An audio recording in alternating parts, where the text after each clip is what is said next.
Hi everyone, in this video I'll be showing you how to set out of office in Microsoft Team mobile app.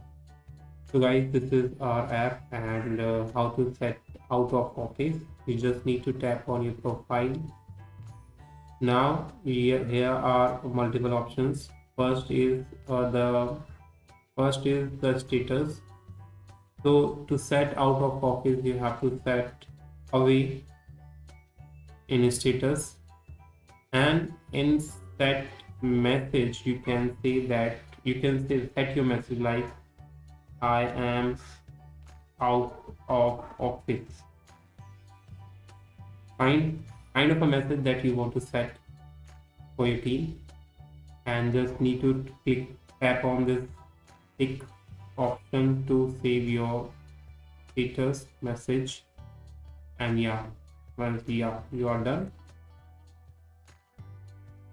So now you can see that it says I'm out of office, or kind of a message will be conveyed to your team. Fine.